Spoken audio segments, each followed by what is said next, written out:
وقالوا سمعنا وأطعنا غفرانك ربنا وإليك المصير. Et de là, on voit l'erreur de beaucoup des gens concernant les calculs astronomiques. Ici, le prophète Mohammed sallallahu alayhi wa sallam nous dit clairement, si vous voyez la lune, jeûnez. Si vous voyez, rompez. Et dans d'autres hadiths, il a dit que ne dévancez pas le mois hatta taraw hilal, jusqu'à ce que vous voyez la lune. Thumma sumu hatta taraw al-hilal. Il a dit puis jeûnez jusqu'à ce que vous voyez la lune. Et ça c'est venu dans le Sunan Abi Daoud, Sunan Nasa'i, le hadith de Huzaifa, et c'est un hadith qui est authentifié par le Cheikh Muqbil, Cheikh Al-Albani et bien d'autres. Donc, le prophète Mohammed sallallahu alayhi wa sallam ici nous demande de regarder la lune. Donc on regarde la lune avec nos yeux. On a vu la lune, demain c'est le jeûne. On n'a pas vu la lune, on complète. Sha'ban, 30 jours. Et le jour qui va suivre, ce sera le jeûne. Donc on n'a pas besoin des calculs astronomiques. Donc les gens qui viennent avec les calculs astronomiques, soi-disant, le ramadan ce sera en telle date, le ramadan ce sera en telle période, on n'est pas obligé de suivre ça. Le shara', la législation ne nous a pas obligé de suivre ça. Donc si quelqu'un a dit, on a vu qu'on va voir la lune par exemple la semaine prochaine. La semaine prochaine arrive. Je n'ai pas vu la lune. On a regardé le ciel, on n'a pas vu.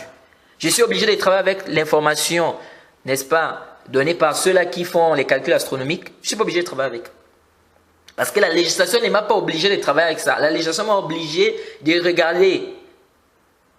On a dit Iza ra'aytumuhu. Donc je regarde le ciel. Si je vois, alhamdulillah, ça veut dire que demain c'est le jeûne. Si on ne voit pas, on complète. Il n'y a pas de calcul astronomique là. Ça c'est du takalouf, c'est-à-dire c'est un takalouf qu'on amène sur les gens. Et vous allez remarquer que la législation n'est pas venue avec des choses difficiles. La législation est venue avec des choses, c'est-à-dire la législation est venue avec des choses faciles. Regarder la lune, ça, tout musulman peut le faire. Mais les calculs astronomiques, combien de gens connaissent ça? Combien de musulmans aujourd'hui connaissent ces choses-là? Il y a des gens aujourd'hui, quand tu parles des calculs astronomiques, ils ne savent même pas, tu parles même de quoi? Donc, il n'y a pas à amener ça aux gens. Et les savants n'ont pas... C'est-à-dire, quand vous lisez les paroles des savants sur cette question, les savants disent qu'il n'y a pas de calculs... On ne doit pas se baser sur les calculs astronomiques. Certains parlent même du tifaq, de ijma', le consensus. Et je rappelle que ceux qui ont rapport de Mutarrif, disant qu'il a permis, ça c'est la yasih. Comme a dit Ibn Abd al-Barr, il dit que ce n'est pas authentique jusqu'à Mutarrif. Donc, on ne se base pas sur les calculs astronomiques, on se base sur la vision de la lune. Parce que c'est-à-dire ceux qui parlent des calculs astronomiques là, ils pensent que la législation est venue, c'est-à-dire il faut une précision ici. Non. C'est-à-dire l'exactitude. Non, la législation ne nous a pas demandé tout ça. La législation nous a demandé de regarder. On regarde.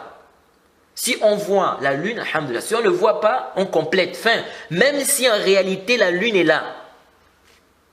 C'est là qu'ils disent non, mais peut-être que la lune est cachée là-bas, la lune est là. Donc, ça c'est une miséricorde qu'Allah subhanahu wa ta'ala nous a faite.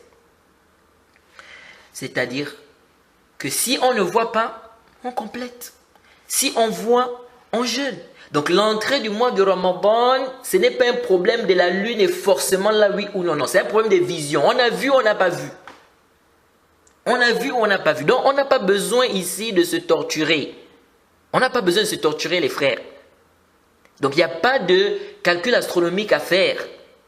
On regarde la lune. On a vu, on jeûne. On n'a pas vu, il n'y a pas de jeûne. On complète. C'est très simple. Le prophète Mohammed sallallahu alayhi wa sallam à son époque, comment il faisait? Les compagnons, comment ils faisaient? Quand vous nous dites, non mais peut-être qu'avec les appareils là c'est plus, c'est-à-dire il y a quand même l'exactitude. Quelle exactitude? Déjà même entre eux-mêmes parfois c'est des débats.